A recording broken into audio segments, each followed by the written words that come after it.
तो आज से शुरुआत करते हैं। गुरु गोविंद सिंह जी का प्रकाश पुरब पहले भी हम मना चुके हैं 3 बार। और पत्री सर के सानिध्य में ही ये सब शुरू हुआ था, तो इसीलिए लगता है कि इस कड़ी को कंटिन्यू करना चाहिए। तो मैं पिछले वाले जो हैं वो भी प्लेलिस्ट शेयर कर दूंगी। और मुझे हर बार ऐसा लगता है कि नई साखियां, क्योंकि गुरुओं का इतना बड़ा इतिहास है, इतनी साखियां हैं जिससे हमें शिक्षा मिलती है, तो नई लेनी चाहिए। तो उसी को ध्यान में रखते हुए मैं आपके साथ कुछ नई साखियां शेयर करूंगी। और इस बार मैं आपके साथ ज्यादा, पहले भी किया है लेकिन ज्यादा फोकस रहेगा, उन्होंने हमें सिद्धांत क्या दिए हैं, क्या आचरण करने के लिए कहा है, और क्या उन्होंने अपने जीवन में करके दिखाया। ऐसा नहीं कि सिर्फ हमें उपदेश दिया और खुद नहीं किया, वो सब कुछ खुद करके दिखाया है। तो उनका, उन्होंने, जैसे हम कहते हैं कि हर एक की आत्मा धरती पर आने से पहले योजना बनाती है, और फिर वो तब धरती पर आती है कि कहाँ जन्म लेगी, क्या सीखना है, क्या करना है, सारी योजना बनाती है। कौन सा परिवार होगा और कौन से मित्र होंगे, क्या करना है, मतलब पूरी योजना बना के ही धरती पर जन्म लेती है। तो इसी तरह से जब गुरु गोविंद सिंह जी ने अवतार लेना था धरती पर, तो उनका पूर्व जन्म का तप स्थान है हेमकुंड साहब, जहां आजकल बद्रीनाथ जो है, केदारनाथ बद्रीनाथ से पहले पड़ता है, तो लोग जाते हैं। हेमकुंड साहब उसका नाम है। तो वो उनका इस जन्म का नहीं, पूर्व जन्म का तप स्थान है। तो वहां पर वो पूर्व जन्म में तपस्या करते थे। और जब धरती ने पुकार की, धरती पर अत्याचार इतने ज्यादा हो गए थे, तब उन्हें निरंकार ने, अकाल पुरख ने, परमात्मा ने, सोर्स ने, जो भी आप समझो, जो भी सर्वोच्च शक्ति है, सत्ता है, तब कहा कि अब उन्हें बुलाया गया कि अब आप, समय आ गया है, आप धरती पर जाइए और जाकर धर्म की स्थापना करिए और दुष्टों का विनाश करिए।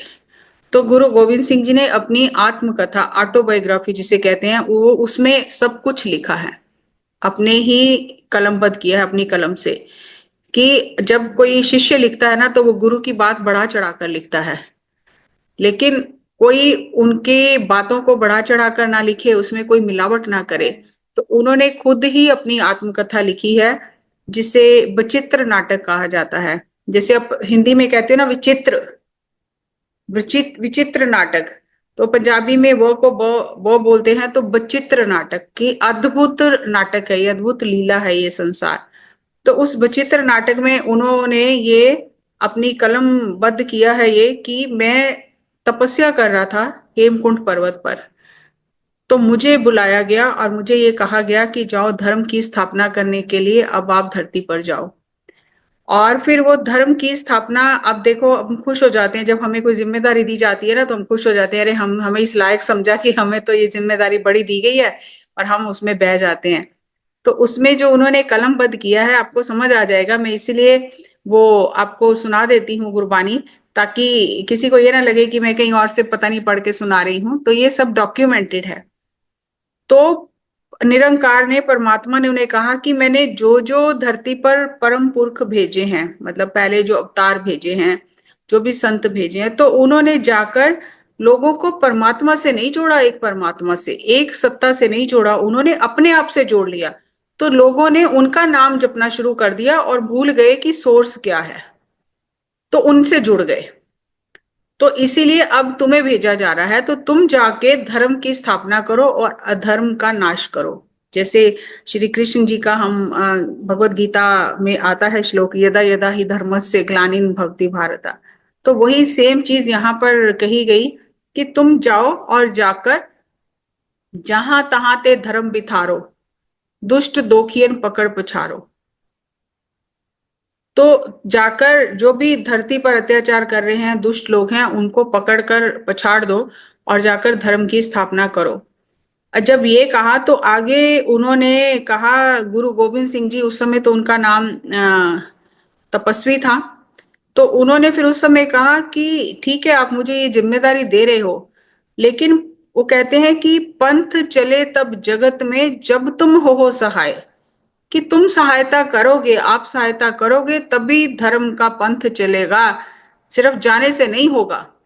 तो आपकी सहायता होगी तो तभी धर्म का पंथ चलेगा।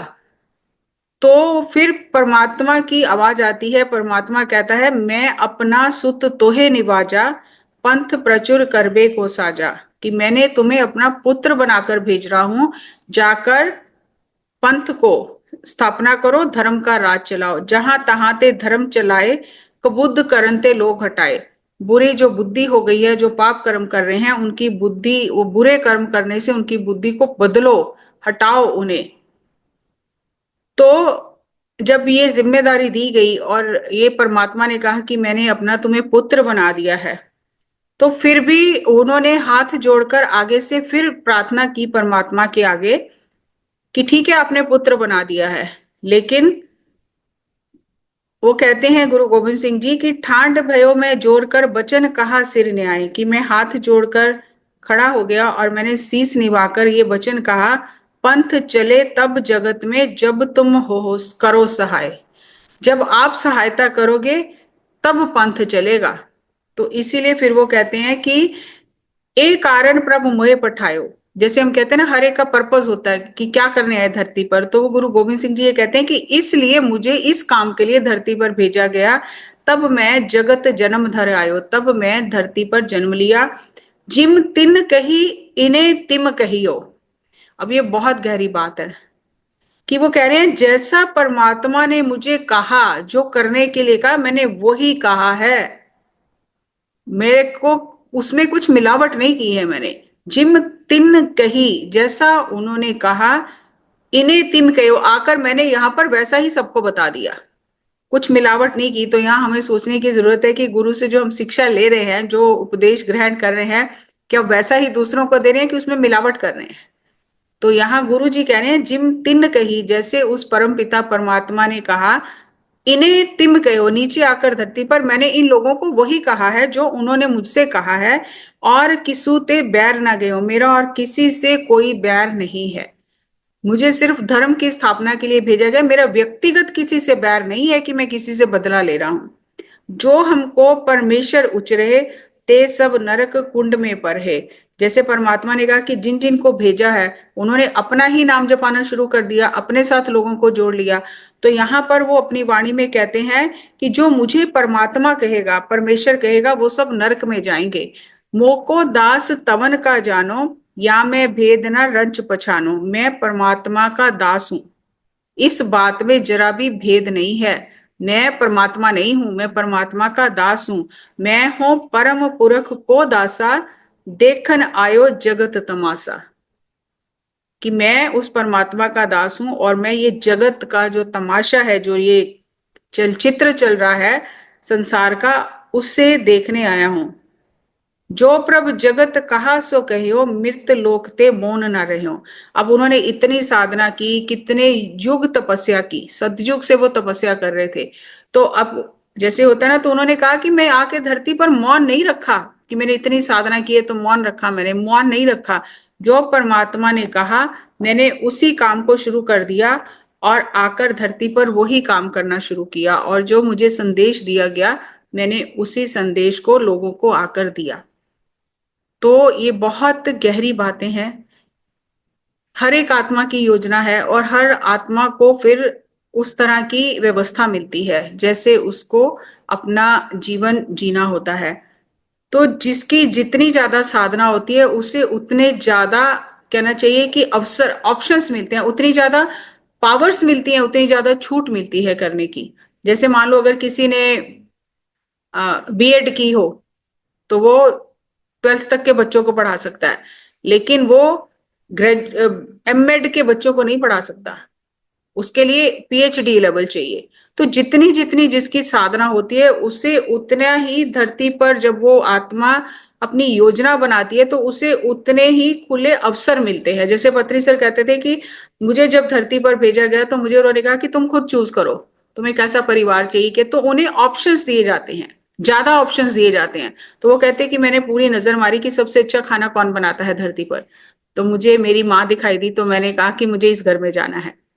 तो वो बहुत बड़ी व्यवस्था के साथ आते हैं। फिर उनके साथ देवी देवता आते हैं, ऋषि मुनि आते हैं, या कुछ जो भटक जाती हैं आत्माएं साधना के मार्ग से, वो साथ में आती है सेवा करने के लिए। देवी देवता आते हैं सेवा करने के लिए, उच्च शक्तियां आती हैं साथ में सेवा करने के लिए, जो लोगों को ये बताती हैं कि ये परमात्मा का रूप है, ये किसी खास काम के लिए आए हैं। तो उनके साथ आते हैं वो साथी बनकर, और फिर वो उसकी उनकी योजना में जैसे जैसे होता है तो उनके साथ रहते हैं। जैसे अभी पत्नी कोई बनी है, कोई पुत्र बना है, पुत्री बनी है, माता पिता बने, तो ऐसे ही नहीं बन जाते अचानक जिसको मर्जी बना लिया। पूरी योजना के साथ आते हैं कि कौन क्या करेगा, कैसे करेगा।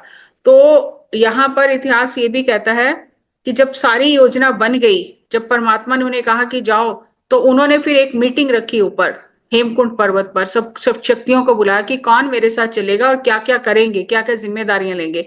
तो सबकी योजना बनी कि हम ये करेंगे, हम इस धरती पर इस जगह जन्म लेंगे, इस समय आपसे मिलेंगे, फिर आपके काम में सहयोग करेंगे। वो सारी योजना बन गई। तो एक कोई भी शक्ति आई, देवी देवता कहना चाहिए, तो उसने कहा मुझे भी लेके चलो, मुझे भी आपके साथ सेवा करनी है। तो उन्होंने कहा कि नहीं, अब तो सारा पूरे फुल हो गया, पूरा जो प्लान था, जहां जहां जिसकी प्लेसमेंट होनी थी, जिसने जो करना था वो पूरा हो गया। अब हमें किसी और की आवश्यकता नहीं है लेके जाने की। तो उसने कहा कि अभी एक की आवश्यकता है। तो ये तो लीला ही होती है। तो उन्होंने कहा अभी तो किसकी आवश्यकता है? तो कह रहे जब आप युद्ध करोगे तो आपको घोड़ा भी तो चाहिए, और घोड़ा ऐसा चाहिए कि जिसका पवन जैसा वेग हो, जो पहाड़ों का सीना चीर के चला जाए। तो मैं घोड़ा बन के जाऊंगा, मैं आपका घोड़ा बनूंगा। तो फिर एक और देवता आया, तो उसने कहा मुझे भी लेके चलो। तो उन्होंने कहा अब तो बिल्कुल ही नहीं है, कुछ भी गुंजाइश नहीं है, तुम्हें क्या बना के लेके जाएंगे, तुम क्या करोगे, क्या सेवा करोगे? तो उसने कहा नहीं, अभी भी एक खाली है, एक जगह है। तो उन्होंने कहा कौन सी जगह है? तो कह रहे मुझे बाज बना के ले चलो। बाज की दिव्य दृष्टि, मतलब दूर दृष्टि होती है, वो 50 मील तक देख लेता है। तो उसने कहा कि आपने युद्ध करने हैं तो मैं आपको एडवांस में पहले से ही बताऊंगा कि किधर से सेना आ रही है, क्या हो रहा है, तो मैं आपकी बाज बन के सहायता करूंगा। तो अभी आप सोच के देखो, को कहने को तो हम कह देते हैं कि ये अभी आजकल तो गाड़ियां हो गई हैं, और एक से एक बढ़िया गाड़ियां हैं। पर पहले ये सब चीजें होती थी, घोड़े होते थे, रथ होते थे, हाथी होते थे। तो ये भी शक्तियां रूप लेकर आती थी सेवा करने के लिए। तो इस तरह पूरी योजना बनाकर उन्होंने आकर पटना की धरती पर अपना अवतार लिया। अब पटना की धरती पर गुरु गोविंद सिंह जी अवतार लेते हैं। पता किसको चलता है? पता चलता है एक मुसलमान फकीर को, जो कुरुक्षेत्र के पास एक जगह है वहां रहता है। कहाँ? पटना, और कहाँ? हरियाणा, कुरुक्षेत्र के पास। यहाँ वो जब नमाज पढ़ रहा होता है, वही ब्रह्म मुहूर्त में, सुबह, तो उसे ये दिखाई देता है कि कोई परमात्मा का प्रकाश धरती पर उतरा है। तो उतरा है वो पूर्व की तरफ।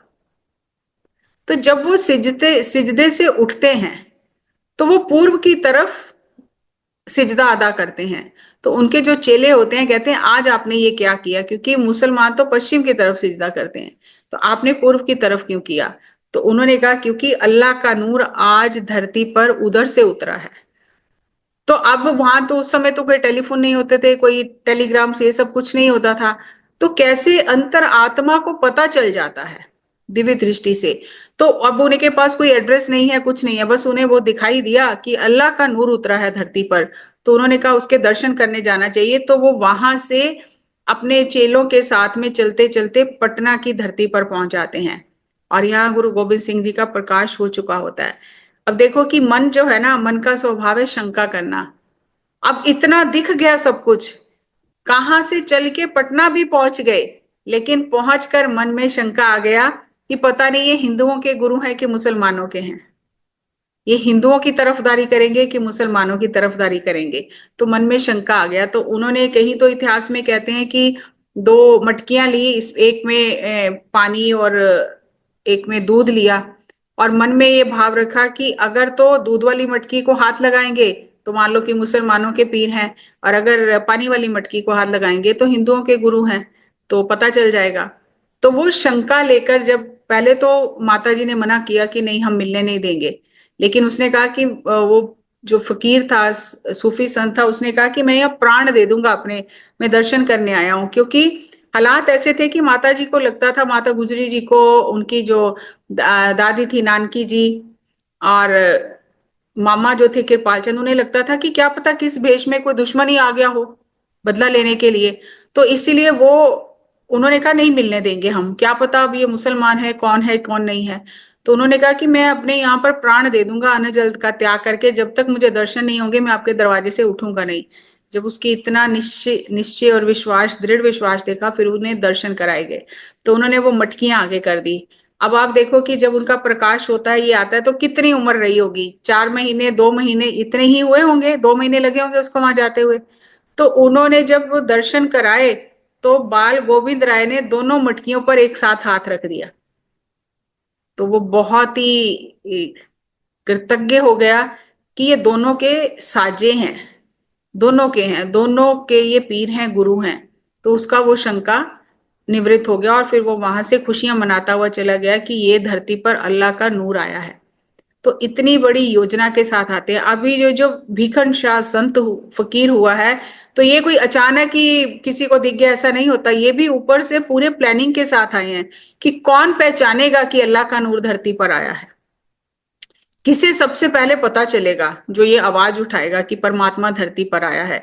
तो ये सारी योजना के तहत काम होते हैं, और उस योजना में हर कोई अपना अपना हिस्सा निभाता है। इसीलिए उन्होंने अपनी जो रचना है उसका नाम लिखा है विचित्र नाटक। ये विचित्र नाटक है एक, ये धरती पर जो खेल है एक विचित्र नाटक है एक तरह का।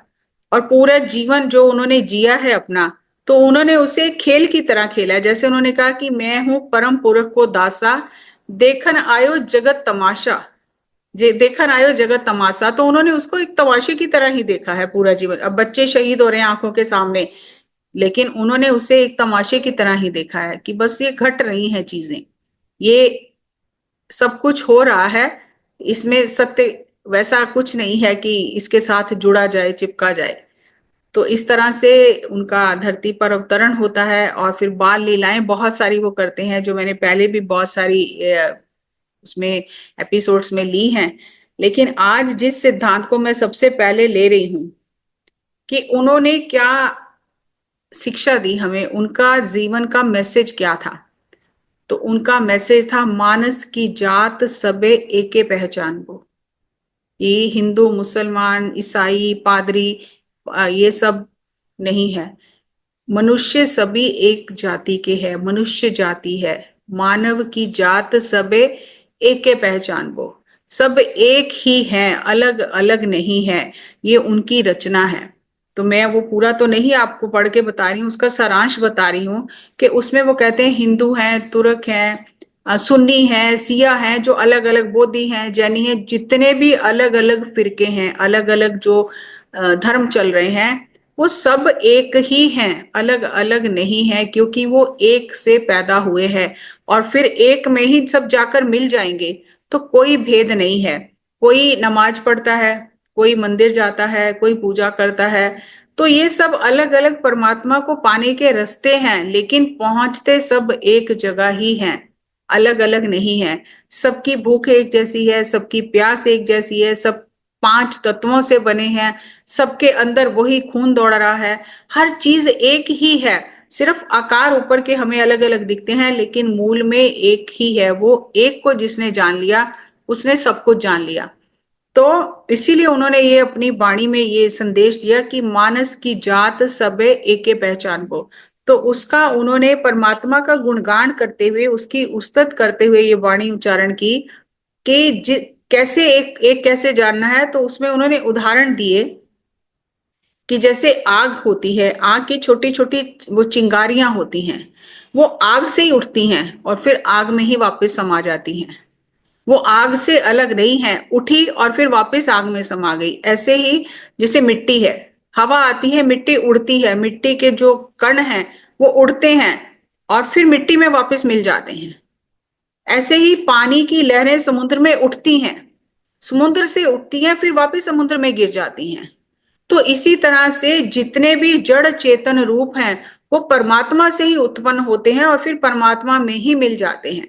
तो इसी तरह से ये जो अलग अलग हमें सब दिखाई दे रहे हैं, रास्ते दिखाई दे रहे हैं, अलग अलग धर्म दिखाई दे रहे हैं, ये सब अलग अलग नहीं है, ये सब एक से ही पैदा हुए हैं और एक में ही मिल जाएंगे। इसलिए भूल से भी ये हमें भेदभाव नहीं रखना चाहिए। अब हम क्या कहते हैं, बड़ी आसानी से कह देते हैं ये तो सिखों के गुरु हैं। तो गुरुओं ने कहाँ कहा है कि हम एक सिर्फ एक ही जो कल्ट है उसके गुरु हैं। वो तो ये कह रहे हैं कि सब एक ही है, अनेकता में एकता है, एक से उत्पन्न हुए, अनेक रूप लिए, फिर एक में समा जाएंगे। तो सबसे बड़ा संदेश उन्होंने दिया अपने जीवन से कि मानस की जात सबे एके पहचान वो। अब सबसे पहले मुसलमान फकीर ने दर्शन किए। ऐसा तो नहीं ना उस समय और कोई इतना इवॉल्व सोल नहीं थी धरती पर, लेकिन उन्होंने यही संदेश अपने आते ही धरती पर ये संदेश देना शुरू किया कि मैं सबका हूं।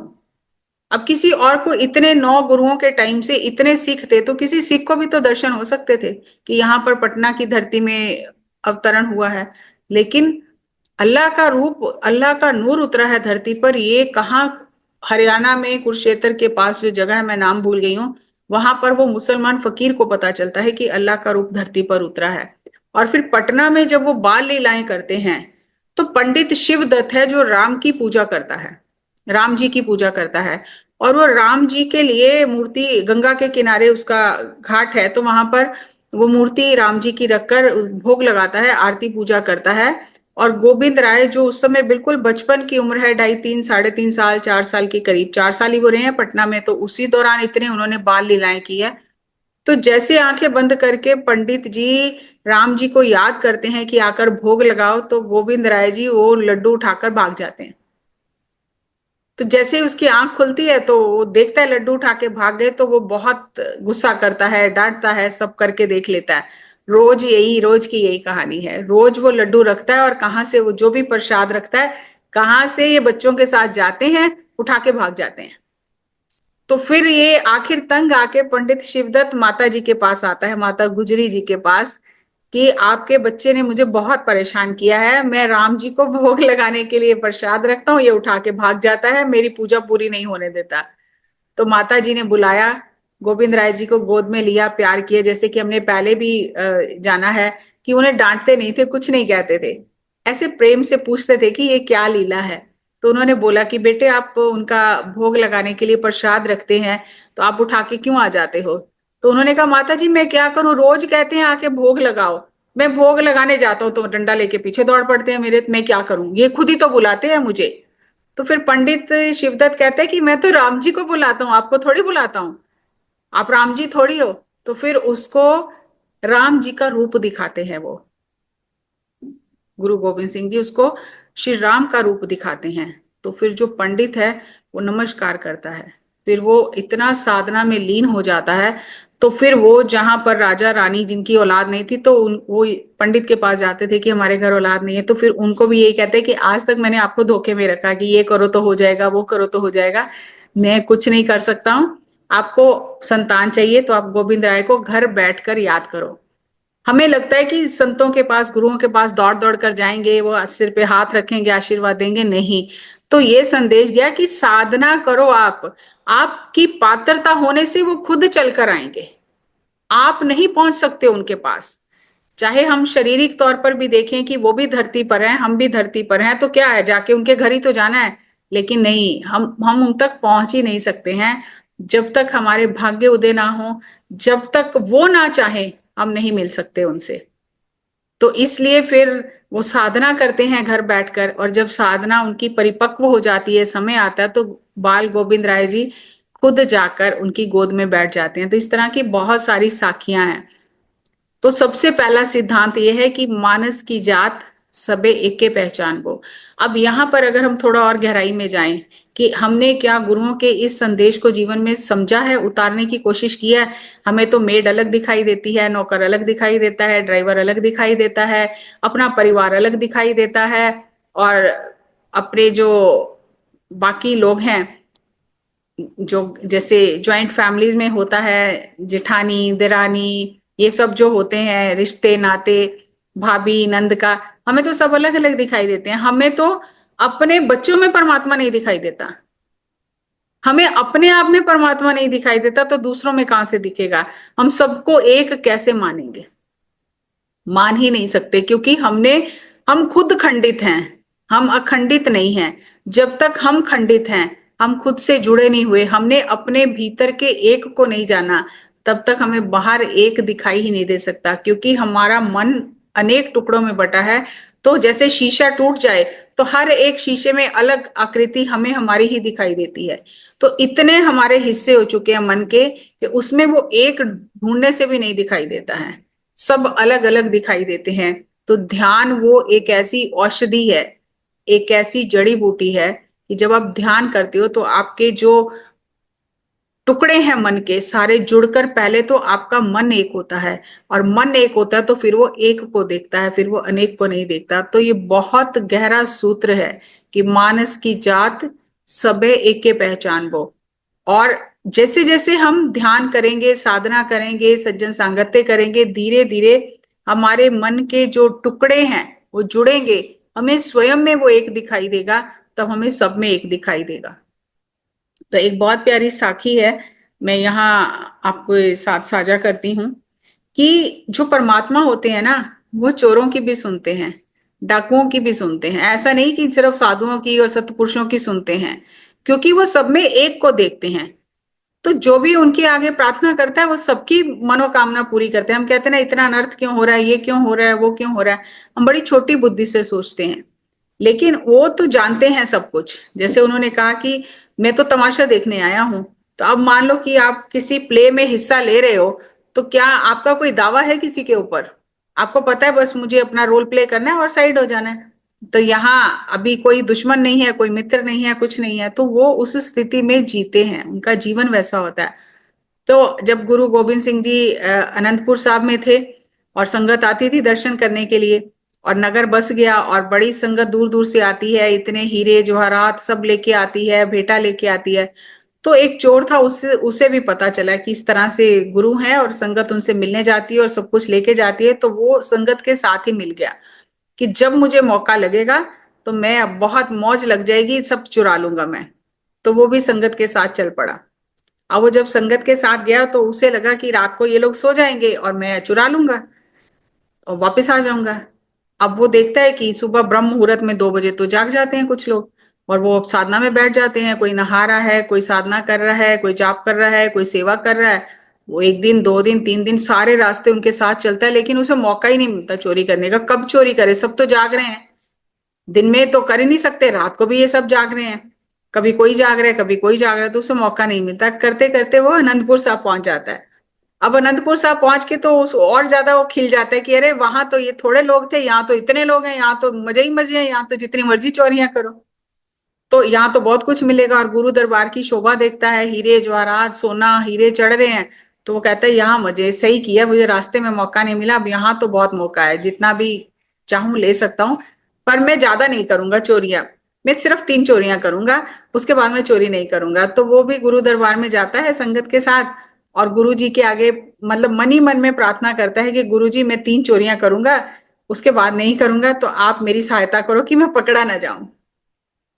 तो अब भी गुरु तो जानते हैं कि इसके अब सुधरने का समय आ गया, तो ऐसे ही सुधरेगा ये। तो वो मुस्कुराते हैं उसको देखकर, और वो चला जाता है कि अब बस मैंने मन में प्रार्थना कर ली कि 3 चोरियां करूंगा और मुझे कोई पकड़ ना पाए 3 चोरियों में। ठीक है, एक की नहीं पकड़ा गया, दूसरा बड़ा हाथ मारा नहीं पकड़ा गया, तीसरा बड़ा हाथ मारा नहीं पकड़ा गया। अब लालच आ गया बहुत। तो उसने क्या किया कि अब एक और हाथ मार लेता हूं और फिर नहीं करूंगा। तो उसने क्या किया, एक और चोरी की, और एक जो सिख थे उनका बहुत सामान पैसा सब चुरा लिया। अब चुरा लिया तो पकड़ा गया। पकड़ा गया तो सिखों ने मारा कुटा उसको। तो गुरुजी तो बैठे थे, तो उन्हें पता था कि क्या हो रहा है। तो उन्होंने फिर सिख को भेजा कि वो जो जिसको मार रहे हैं ना, जो कपड़े पहना है उस रंग के, उसको मेरे पास लेके आ। तो नहीं तो बहुत मार पड़ेगी उसको। तो उसको लेके आए गुरुजी के पास। तो गुरुजी ने कहा, भाई तू अपने वचनों पर तो रहता, तूने कहा था कि 3 चोरियां करूंगा मुझे कोई पकड़े ना, तो तेरे को किसी ने नहीं पकड़ा, अब तूने चौथी की तो तू पकड़ा गया। तो कम से कम अपने वचनों पर तो रहना चाहिए। मतलब बंदा वही है जो अपने वचनों की पालना करे। जिसकी कोई जबान ही नहीं है उस पर क्या भरोसा कर सकते हैं।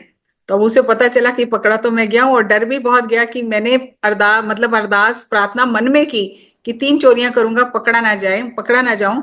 और वही बात गुरुजी बोल रहे हैं कि तूने तो हमें कहा था मैं 3 चोरियां करूंगा, फिर तूने चौथी क्यों की? तभी तो पकड़ा गया तू। तो उसने कहा कि गुरुजी जो भी सजा दोगे मुझे मंजूर है, क्योंकि जब हम पकड़े जाते हैं तो क्या करेंगे। तो जो भी सजा दो मैं मुझे मंजूर है। तो गुरुजी को कहने लगा, पर एक बात है कि मुझे चोरी छोड़ने के लिए मत कहना, ये मुझसे छूटेगी नहीं।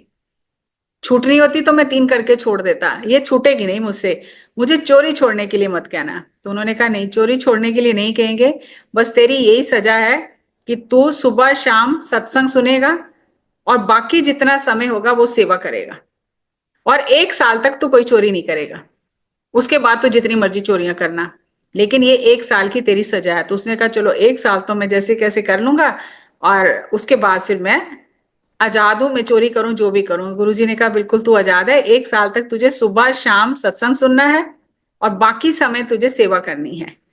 अब ये तो गुरु की लीला होती है, कैसे किसको सीधे रास्ते पे लाना है। तो वो बड़े शौक से सुबह शाम सत्संग सुनता है और दिन में सब सेवा करता है, जो भी उसे दिखाई देती है सेवा, वो सेवा करता है, और एक एक दिन गिन रहा है कि बस 1 साल पूरा हो जाएगा, मेरी सजा पूरी हो जाएगी और मैं छूट जाऊंगा यहाँ से, और मैं अपना मस्त चोरी करूंगा जाके। तो 1 साल पूरा हो जाता है, 1 साल में उसका मन इतना बदल जाता है, वो तो साधु बन जाता है। तो अब वो चोरी का भाव ही नहीं आता मन में, वो विचार ही नहीं बचा है चोरी का। पहले मन में विचार है तभी तो चोरी करेगा, विचार ही नहीं बचा। तो जब 1 साल हो जाता है, उसका इतना अंदर से रूपांतरण हो जाता है, तो 1 साल बाद गुरुजी उसे खुद बुलाते हैं दरबार में। उसे कहते हैं कि आज तेरी सजा पूरी हो गई है, अब तो हमारी तरफ से आजाद है, तू जा चोरियां कर जो भी कर, अब तेरी सजा पूरी होगी तो हमारी तरफ से आजाद है। तो वो गुरु जी के चरणों में गिर जाता है कि मुझे अपने चरणों से दूर ना करो, अब चोरी करना तो दूर, विचार ही नहीं है मेरे अंदर। तो मुझे अब ये जो मिला है 1 साल में आपके संगत का जो फल रस मिला है मुझे, तो मुझे इस रस से दूर मत करो, अब मैं इसके बिना नहीं जी पाऊंगा, मुझे अपने चरणों में ही रखो, और मुझे जो सेवा बताओगे मैं वो सेवा करूंगा, लेकिन मुझे अपने चरणों से दूर मत करो। तो फिर गुरु जी उस पर बहुत प्रसन्न होते हैं, और इस तरह से एक चोर का जीवन बदल जाता है। तो ये सत्संग की महिमा बताई है उन्होंने, कि सत्संग की ऐसी महिमा है कि आपको पूरी तरह से रूपांतरण कर देती है वो। अब उसने कहा मुझे चोरी के लिए मना नहीं करना, तो उन्होंने मना नहीं किया ना चोरी के लिए, उन्होंने कहा कि सत्संग कर तू। तो सत्संग ने उसका हृदय परिवर्तन कर दिया और उसको चोर से साधु बना दिया। तो ये होता है गुरु के वचनों पर चलने का फल, कि सीरियसली बड़ी गंभीरता से जो गुरु जी ने कहा उसने वो किया और उसका जीवन रूपांतरण हो गया। इसीलिए जब रामचंद्र जी ने, श्री राम जी ने शबरी माता को नवविधि भक्ति बताई थी, उसमें सबसे पहली भक्ति है सत्संग भक्ति। हर धर्म में हर जगह पे सबसे उत्तम इसीलिए सत्संग को कहा जाता है, साध संगत को, संतों के सानिध्य को सबसे उत्तम भक्ति है, कि संतों के सानिध्य में बड़े बड़े पापी जो होते हैं उनका भी जीवन बदल जाता है। तो एक तो आज हमने जो जाना कि मानस की जात सबे एके पहचान वो, कि हम अपने आप में हर दिन इस बात का अभ्यास करें कि ऊपर से रूप सबके अलग अलग हैं, आकार अलग अलग हैं, जड़ चेतन अलग अलग हैं, लेकिन अंदर चेतन सत्ता एक ही है, भिन्न भिन्न नहीं है। तो जितना हम इस बात को अपने अंदर रखेंगे, उसके अनुसार आचरण करेंगे, तो ये भेदभाव तब खत्म होगा। और दूसरा सत्संग की महिमा, की जब भी मौका मिले तो सत्संग जरूर करना चाहिए हमें। सत्संग से ही जीवन बदलता है, सत्संग सबसे उत्तम कहा गया है। लेकिन सत्संग कौन सा? जहां पर केवल सत्य की बात होती है, जहां पर इधर उधर की बातें होती हैं या कुछ और तरह की बातें होती हैं, उसे सत्संग नहीं कहा गया। जहां सत्संग मतलब जहां केवल सत्य की बात होती है, वो है सत्संग। सत्संग मतलब सत्य का संग। तो इसीलिए पत्री सर जो इसका परिभाषा देते थे सत्संग की, वो ये परिभाषा देते थे कि सत्संग का मतलब है आत्मा सत्य है, शरीर असत्य है। जब आप आंखें बंद करके, हाथों को क्रॉस करके, पैरों को क्रॉस करके अपनी आत्मा की संगत करते हो, मतलब ध्यान करते हो, सांसों के साथ अपने भीतर उतरते हो, अपने आत्मा के शक्ति क्षेत्र में प्रवेश करते हो, वो सत्संग है। सत्संग बाहर नहीं है, सत्संग हमारे भीतर है। और बाहर जो है वो गुरु की संगत है, सज्जन सांगत्य है, साध संगत है, साधुओं की संगत है। बाहर साध संगत है, सज्जन सांगत्य है, गुरु का संग है, संत का संग है और सत्संग हमारे अंदर है। तो ये है सत्संग की महिमा, गुरु के संतों के संग की महिमा। तो हमें ये चीज अच्छे से समझ में आए और हम इसे जीवन में उतारें। और जब भी हमें मौका मिले किसी संत के सानिध्य में बैठने का, तो उस मौके का जरूर फायदा उठाएं। ये काम है, वो काम है, अभी ये चीज है, वो चीज है, तो मौका तो निकल जाएगा, फिर पता नहीं जीवन में वो मौका दोबारा आएगा कि नहीं आएगा। तो इसीलिए जब भी ऐसा मौका मिले तो जरूर संतों के संग में बैठना चाहिए, उनकी बातों को सुनना चाहिए, क्या पता कब जीवन बदल जाए। तो उस मौके का जरूर फायदा उठाना चाहिए। सो बहुत बहुत धन्यवाद जी। Thank you, thank you, thank you ji.